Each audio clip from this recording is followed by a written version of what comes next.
To be fair, once you hear what I've written down on this paper, you're going to be asking me to just eat it. To destroy what I've put out into the world. Okay. Great. I love that.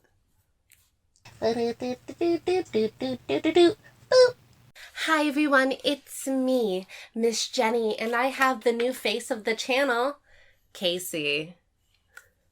I didn't sign up to that. I didn't agree to this. Why? You did. Are you guys excited to see Casey today? I know I am, because we have something very special in store. I made Casey watch a movie for the first time. Not just any movie, obviously he's seen movies before, but I made him watch one of my favorite movies, which was... The Craft? The Craft. Yeah. Yes. It was The Craft. Casey, you had never seen it before? I've never... Why would I have seen this movie before? Because it was, first off, it's excellent, and it was in the cultural zeitgeist in the late 90s when you were, in fact, coming up of age. Yeah, but I wasn't allowed to watch stuff. That's true. You were a very sheltered boy. But it didn't stop me from watching Starship Troopers at 6, so... Great. I'm glad that worked. I'm fine. Sure. What we did was I asked Casey to predict what he thinks happens in the movie. And he did that on this piece of balled up paper. So first we're going to have him read out his predictions, and then we're going to get his thoughts on what he actually thought of the movie, because we did in fact just finish watching. Casey, would you like to scare me forever with your predictions? This is like, he wrote a novel. I'm not even kidding. Like, I was like, write your predictions down, and I waited like an hour and a half, and I was like, are you done before we can watch this movie? It's 3 paragraphs. She's dramatic. Look at it. It's like a serial killer. This one doesn't count. This is me practicing my Zodiac letter writing to the police. This is the thing. It's 3 paragraphs. It's so long. Oh, Casey, do tell me. Do you want my prediction or no? You're just going to be sassy and rude. I'm not rude. I'm just sassy. Okay. The Craft is the story of young ingenue Babybel Craft, the heiress to the Kraft cheese empire. To prove to her father that she's worthy of inheriting the business, she embarks on a Billy Madison-style adventure and redoes all of elementary and middle school. However, tragedy strikes when she hits high school. Peer pressure causes young Babybel to crash and burn while driving with friends. The lone survivor of the crash is a fledgling practitioner of the Wicca dark art witchcraft named Firuza Balk. She takes the body of young Babybel to her father's cheese factory, and using the power of cheese and dark magic, reanimates young Babybel into a new cheesy body. The Gruyere Golem has no memory of being the once hot-to-trot cheese whiz, and goes on a rampage in the town. Despite being severely lactose intolerant, Firuza Balk knows that she is the only one that can stop the Munster monster. After several failed attempts, Firuza Balk realizes that cheese has only one natural enemy, and that is rats. So she uses her dark Wicca magic powers to enchant a flute to summon an army of rats to devour the Pepperjack Peril. And that's what I thought The Craft was about. Because I heard The Craft and I thought cheese. You don't even like cheese. I like good cheese. Are you angry? No. Was it worth it? No. It wasn't. You asked me for predictions about a movie called The Craft. I had no knowledge of it aside from Firuza Balk was in it and the word craft. And I word associated that to cheese. And I'm like, hey, maybe I could be right. Guys, would you rather watch that movie? Is that not a better movie? It's not, no. It has the sprinklings of what could be a good movie, but it's not a better movie. Where does it fall off the rails? You know exactly dang well. Casey? Yeah. Let's see. Are you going to destroy it? No. Why would I? Because I've offended you thusly. No, not thusly. I'm just going to put this over here. No. Where does it fall off the rails? Where does it stop being a good movie? Right in the third sentence. What's wrong with that? It's uncreative. Wait, well, it's got the witch part. I was right about the witch stuff. Mm-hmm. Yep. They didn't eat cheese in the movie. They did not. I was off about that, I guess. Your whole thing's about cheese and it's not... Let's talk about the movie. Casey. Yes. Did you enjoy watching the movie The Craft? It was pretty okay. I did not mind it. The stunning 1996 creation. God, the 90s were a hideous, hideous time. No, they weren't. They're just it was awful. Beautiful. Just awful. It was gorgeous. No, it gave us Breckin Meyer. He was so hot in that. Okay, so the movie, the bulk of the movie takes place in a Catholic school, and he would have been kicked out so quickly because his hair touched his collar. That doesn't fly in Catholic school. I don't know. I just assumed that it was one of those coastal schools where, like, things are really loosey-goosey. Wouldn't he also be kicked out for talking back to the French teacher about getting laid the entire time? No, it doesn't. Nobody cares about the French. It's fine. Okay, so your problem with the movie is that Breckin Meyer's hair wasn't up to Catholic school code. Got it. Right. That's Nothing else. My sole issue with the movie is its unrealistic depiction of Catholic schools and uniform attire. Mm-hmm. Got it. Though I do have to say, one of the first things that Casey said when we were watching it was she would not be able to go to school without having her uniform first. No, because Baby Bell just moves in, and I don't remember her name. Doesn't matter. And then she just Sarah. goes. Baby Bell, same thing. And then she just goes to school with her street clothes. Mm-hmm. No. In so many coming-of-age, teenage movies, this is a cliche. This is a cliche trope that, you know, the entire zeitgeist of movies uses where, you know, transfer student, they don't have the school uniform yet. And it's usually done as a visual cue to make sure that we as the audience know that they are indeed an outsider. It's slightly more believable if it was like a prep school and the dad just like bought her way in. But like it's a Catholic school, and you know, Catholic schools are famous for their noted flexibility in school policies. I didn't go to Catholic school, so you guys will have to tell me what it was like down in the doobly-doo. So I guess, like, Fiolza wouldn't be allowed to wear her candy necklace. No. And Mosquito Ulrich would not have been allowed to have his shirt untucked. Okay. Sure. All right. So besides the regimented... Moving on from my pedantic rant about Catholic school uniforms. The uniforms. Tell me a little bit about the movie. What if they've never seen it? How would you describe it? I feel like my script was pretty accurate, honestly. It wasn't fucking accurate. Just answer the goddamn question. Baby Bill Kraft moves in to the big fancy house that looked like it was part of the Fresh Prince from Bel-Air set. And then she goes to school in her non-uniform, meets some of the other... No, she sees the witchy girls. The witchy girls see her and they're like, ooh, we're gonna get her in our goblin posse and we're gonna like burn candles and steal shit. And then Baby Bell gets hit on by Mosquito because he's a douchebag and he can't not be a douchebag. And he looked like the guy from Teen Wolf. The original Teen Wolf show. The really bad one on like ABC Family. Looked like that guy. Teen Wolf, the original show. Yeah, with the weirdo that drove the hearse that you like. First off, that's not Teen Wolf. What is that? That's Big Wolf on Campus. Oh, and that's Brandon Quinn. It's the same thing, whatever. And the guy who drives the hearse is the character Martin, played by Danny Smith, who is a treasure, by the way. I was getting pedantic with nonsense.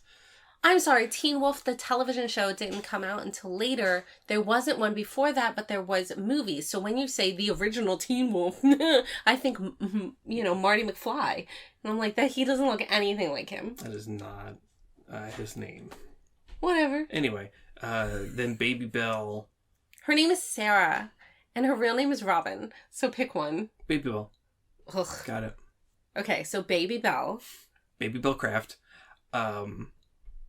Meets up with the witch girls, and then they go steal stuff from this lady that's, I guess, an actual witch. That's just like somewhere in downtown LA. She has a store. It's not like they go to her house. That I said they go and they steal stuff from her. Yeah, but the way you said it, you didn't imply that she owns a shop. Oh, yeah, she has crazy witch lady has an actual shop. Yes. And a secret magic door that comes into play later on. It's a curtain. Is it a curtain? Yeah. There's not like a door behind the curtain, it's just a curtain? It's just a curtain. Okay. It's just a curtain that leads into a cave that she's hollowed out of her store. It's just a room. Just a room with candles. I didn't realize having an almost empty room with candles turns into a cave in Casey's mind. Was it not a cave? It was not a It cave. looked like a cave. Anyway, so Baby Bellcraft and the three witches go to Miss Witch's store and steal stuff from her, and then they start doing witchy stuff, like lay as a feather, stiff as a board, and what was the other thing? They were practicing glamours and changing hair colors and silly things. Mm-hmm. And then they start to up the ante and offer themselves, or no, Firuza Balk offers herself as a vessel to whatever deity they apparently worship. Manon. Manon. Mm-hmm. Yeah, sure. Manon. And Baby Bell apparently is a natural born witch, and she helps juice their magic stuff. Yep, she is the power source to their Game Gear. She is the 8 batteries. It's 6. She's the 6 batteries to their Game Gear. She is the 6 batteries. Yeah. Mm-hmm. Yeah. It's an uncomfortable thought. It sure is. Sorry, Baby Bell. Poor Baby Bellcraft. But Baby Bellcraft is apparently a natural born witch because her mom was a witch. Mm-hmm. And then once they start getting their magic powers, stuff starts happening to Baby Bellcraft and her friends to like slowly improve their lives. Like Baby Bellcraft enslaves Mosquito and turns him into like a brainless man slave until he tries to like attack her and stuff, and that's bad. Don't do that. That's bad. Don't do that. Nev Campbell, who apparently has the skin of a hot dog in this, does her magic, and she has nice skin, and then she goes like all big crazy. Well, conceited. She turns very conceited and vapid, and everything's about looks. Rachel True, I think, is her name. So she's constantly bullied by Ben Stiller's wife, who says horrible racist things to her in the movie. Yeah, she does. And then she uses her magic to turn her bald, and she ends up looking like Riff Raff from Rocky Horror Picture Show. That's what you get for being a racist. And then Firuza Balk kills her stepdad with a heart attack, and they inherit his life insurance policy. Mm-hmm. Which is cool. It is cool. What does her mom get? Oh, a lifetime supply of Camel cigarettes and a jukebox. That plays only Connie Francis songs. I don't know who that is. But then Firuza Balk's like, hey, I want more power. And she just like turns into the Emperor meme of unlimited power. Mm-hmm. Oh no, that's when they call in the demon god. He's not a demon. Yeah, demon. He's not a demon. Demon. No. They're witches. He's a demon. No. That's not what that means. You're perpetuating a negative stereotype against Wicca. Am I? Yeah. They should stop talking to demons. They don't talk to demons. Don't do that. Then she goes real crazy with power and turns the other two against Baby Bell. Because Baby Bell's like, hey guys, maybe we should chill a minute because we killed some people. accidentally we killed some people, oopsie doodle. And Fruza Balk takes this personally. And she's like, hey, guess what? You're just gonna die now, because I don't know how to adequately problem solve or talk through my issues. I just know how to kill stuff with magic. And then there's a big silly magic fight at the end, where Baby Bell turns into a wall and then kicks Fruza Balk into a mirror, and that defeats her. And then Fruza Balk is in a mental asylum at the end. Which sets up for the sequel. So... Okay, questions? So a constant issue, like I just kept coming back to, and I couldn't ignore throughout this movie, is that we had no real sense of time throughout. So things just look like they happen in days, but like it's apparently weeks, if not a few months. Mm-hmm. So especially towards the end of the movie, between getting kicked into the mirror and then being in an asylum or a mental hospital, what have you, I don't know how much time has passed. Apparently not enough time, like she's still cut up from the mirror. Well, in dialogue, when the girls come, it was last night. Okay. So that's the only time that they actually do say, this happened yesterday, essentially. But in the beginning of the movie, there was no concept of time. Mm-hmm. It felt like the day after Sarah arrived, the day after Baby Bell arrived, that she, then went on to, pledge to the sisters, right. Even though it was obviously weeks and months, but it was very hard to tell. Yeah. And I think one of the ways that it was very hard to tell that it wasn't just a week is because they do wear Catholic school uniforms in a way. They do obviously bend the rules with how they wear them, but because they are also sort of similar, because they are a uniform, I think that distorts time. You don't know how long it's been. But I was also just confused.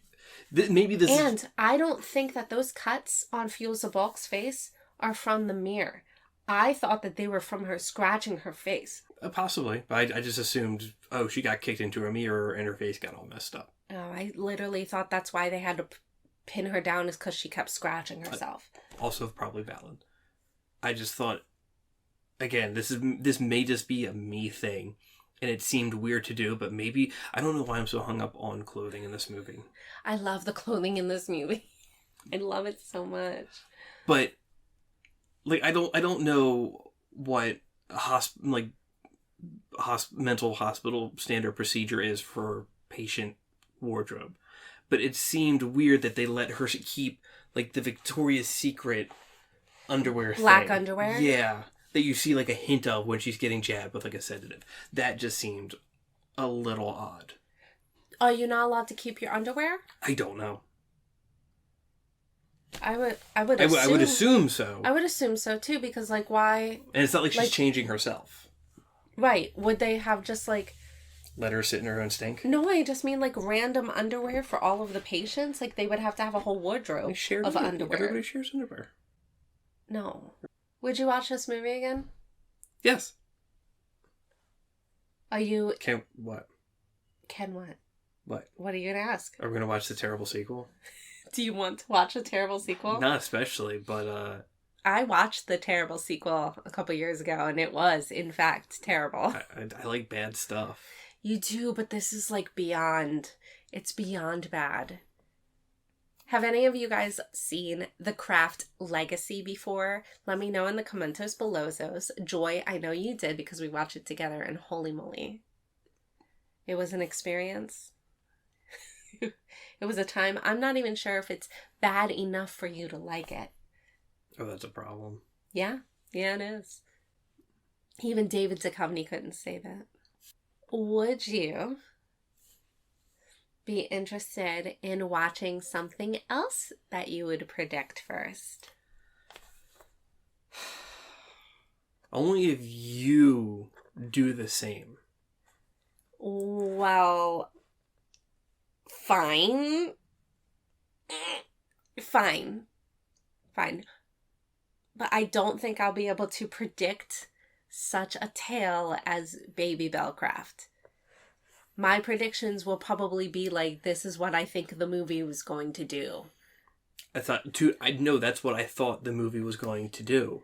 Lies. Liza Minnelli, you're a cheeky ass bastard who has a writing degree and you're pretentious. I was hoping there'd be a cheese golem and like mice to eat the golem. Maybe you should fund this project and make this movie. If I was young enough, I would audition to be Baby Doll. Nobody wants to see that movie. You said it yourself that this would be a better movie than The Craft, then ergo people would want to see it. Anyway, yes, I accept your challenge. I will predict something that you make me watch, and then we will discuss it. Even though the things that you make me watch already, I don't have a good time. If it makes you feel any better, horror's off the table. Okay, that's fine. Then that's fine. I might show you what I think a horror movie is. You have. Yes, it was called The Craft. Oh, I thought you were talking about Stay Alive. I love Stay Alive. It's so good. Stay Alive is so good. I think I know what the next movie is going to be.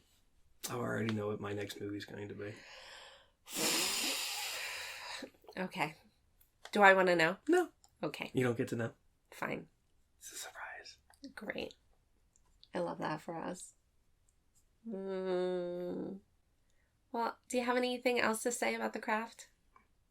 It was fun. They had issues. Of course, everything has issues, but it was enjoyable. I liked everybody in it.